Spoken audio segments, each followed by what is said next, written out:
হযরত সুলাইমান আলাইহিস সালাতু ওয়াস সালামের কথা আমার মনে পড়ে গেল। এমন একজন নবী তিনি ছিলেন, এমন একজন পয়গম্বর তিনি ছিলেন, তাম পৃথিবীর এমন কোন জায়গা ছিল না যেই জায়গা তিনি শাসন করেন নাই। সুলাইমান আলাইহিস সালাতু ওয়াস সালামকে আল্লাহ রাব্বুল আলামিন সমস্ত কিছুর উপরে শাসন ক্ষমতা দান করেছেন। শুধু তাই নয়, পশু পাখির ভাষা পর্যন্ত সুলাইমান আলাইহিস সালাতু ওয়াস সালাম বুঝতে পেতেন। পিপিলিকা, গর্তের পিপিলিকা পর্যন্ত কি কথা বলতো, এই কথাও সুলাইমান আলাইহিস সালাতু ওয়াস সালাম জেনে যেতেন। বলে সুবহানাল্লাহ। শুধু তাই নয়, বাতাস সুলাইমান আলাইহিস সালাতু ওয়াস সালামের কথা শুনতো। সুলাইমান আলাইহিস সালাতু ওয়াস সালাম যখন বাতাসকে বলতো, হে বাতাস, তুমি তোমার গতিপথ পরিবর্তন করে অন্যদিকে চলে যাও, অন্য এক এলাকার মধ্যে প্রচন্ড গরম চলতেছে, ওই এলাকার ভিতরে গিয়ে তুমি প্রবাহিত হও। বাতাস সাথে সাথে তার গতিপথ পরিবর্তন করে, চেঞ্জ করে, মুভ করে, টার্ন অফ করে অন্য দিকে চলে যেত। বলে সুবহানাল্লাহ।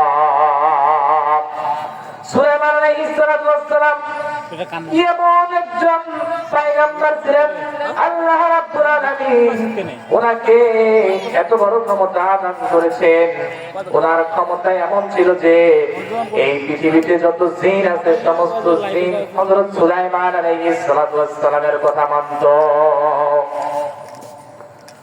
শুধু তাই নয়, সুলাইমান আলাইহিস সালাতু ওয়াস সালামকে আল্লাহ রাব্বুল আলামিন এমন একটা সিংহাসন দান করেছেন, যেই সিংহাসনের কাছে সুলাইমান আলাইহিস সালাতু ওয়াস সালামকে যাওয়া যেত না, যাওয়া লাগতো না।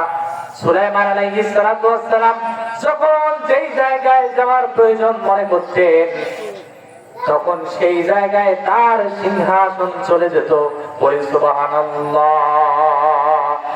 এমন একজন পাওয়ার, এমন একজন ক্ষমতা আল্লাহ রাব্বুল আলামিন সুলাইমান আলাইহিস সালাতু ওয়াস সালামকে দান করেছেন। কিন্তু মুসলমান আজকে কোরআন এবং হাদিস থেকে দূরে চলে আসার কারণে, কোরআন এবং হাদিস থেকে ডিভাইডেড হয়ে যাওয়ার কারণে আজকে পুরা মুসলিম জাতি শুধু ইহুদি, বৌদ্ধ, খ্রিস্টানদের হাতে মার খেয়ে যাচ্ছে। কথা বলেন ঠিক কিনা? আর এদিকে আমরা এমন মুসলমান, এক মুসলমান মার খায়, আরেক মুসলমান বসে থাকি। মুসলমান বলতে আরেক মুসলমানের উপর কোন দায়িত্ব মনে করি না।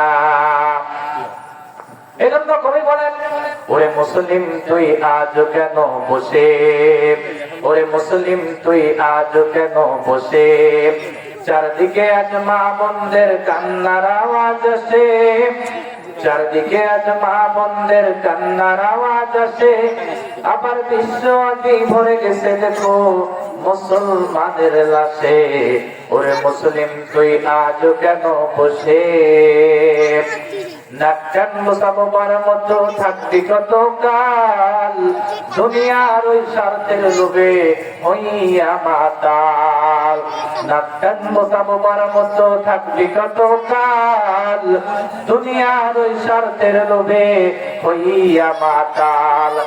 আজ তোর চেহারায় নির্খালীদের, আজ তোর চেহারায় নির্খালীদের প্রতিশ্রুতি ভাসে, ওরে মুসলিম তুই আজ কেন বসে, ওরে মুসলিম তুই আজ কেন বসে। আচ্ছা আপনারাই বলেন তো, এই পরিস্থিতিতে মুসলমানদের বসে থাকলে চলবে? বলেন চলবে?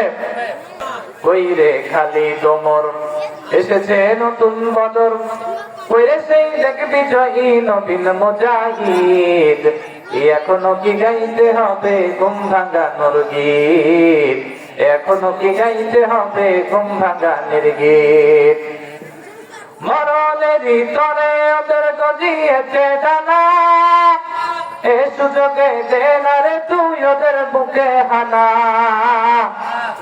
মরণেরই তরে ওদের গজিয়েছে ডানা, সে সুযোগে দেন আরে তুই ওদের বুকে হানা গর্দান নিতে ওই জালিমের গর্দান নিতে ওই জালিমের আইরে মুজাহিদ এখনো কি গাইতে হবে ঘুম ভাঙানোর গীত এখনো কি গাইতে হবে ঘুম ভাঙানোর গীত